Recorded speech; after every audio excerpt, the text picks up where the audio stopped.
ওই দিদি, আজকে বিরিয়ানি খাবি? এই সময় তুই আবার বিরিয়ানি কোথায় পাবি? খাবি কিনা বল না। বিরিয়ানি পেলে কি কেউ আর ছাড়ে? ঠিক আছে, আজকে আমি তোকে বিরিয়ানি বানিয়ে খাওয়াবো।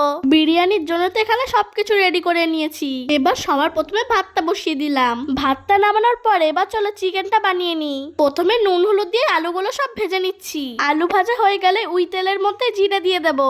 তারপরে দেবো কুচিয়ে রাখা পেঁয়াজ আর আদা রসুন বাটা। মাংসের মধ্যে যেই মশলাগুলো দেয় সবকিছু এক এক করে দিয়েছিলাম। তারপর দিয়েছি একটু কুচিয়ে রাখা টমেটো। মশলাটা কষানো হয়ে গেলে চিকেনটাও দিয়ে দেবো। তারপরে ভেজে রাখা আলুগুলোও দিয়ে দিচ্ছি। আর কোয়েল পাখির কয়েকটা ডিম ছিল সেইগুলোও দিয়ে দেবো। সবকিছু ভালো করে কষানো হয়ে গেলে পরিমাণ মতন জল দিয়ে দেবো। মাংসটা রাঁধতে একটু বেশি সময় লাগবে। এই দেখো ঠিক এই সময় নামিয়ে নিয়েছি।